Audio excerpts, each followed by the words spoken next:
Is it normal when horny to think of things that you would consider disgusting or gross when not horny? So good. Lots of parts, if not most parts of sex, would be gross in normal circumstances. Like that's very much part of having sex. Is like, say if someone like sucked my toe out of nowhere in a cafe, that would have a very different effect on me than if it was like in the throes of passion. So, you know, for me, that's like one of the fun parts of having sex and being sexual is kind of being in this altered state where things you normally wouldn't do, touch, suck, suddenly like become like part of what you're doing and sharing with a person or people.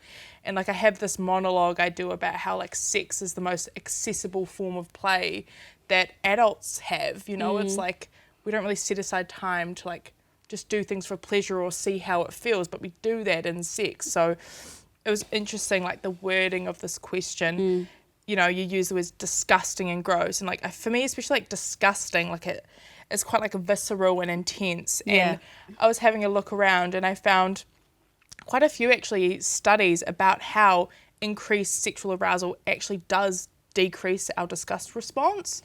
So it's like that is literally true. Like that happens to Science us. says it. Science says it. Currently we've got a real like no kink shaming, and we don't want to be kink shaming, but you know, like it's all like sex positive or nothing. Like we cannot question our sexual appetites, but actually like I think there again is grey area where you can be like, oh, actually maybe I don't actually feel okay with that, and that's a sign to me when I'm not horny that actually I should think about that and whether I still want to do that. I thought about mainstream pornography, which consuming mainstream pornography used to, like I would do it because it was there, but I just felt, again, I was like, this doesn't go with my ethics. This feels gross. This feels exploitative. Like for a lot of these things, I think there are solutions. Yeah. But sometimes, like if it is a thing that's actually just like not okay with you on an ethical point of view, you might have to try and curb that a little bit, and you know, like that's just that.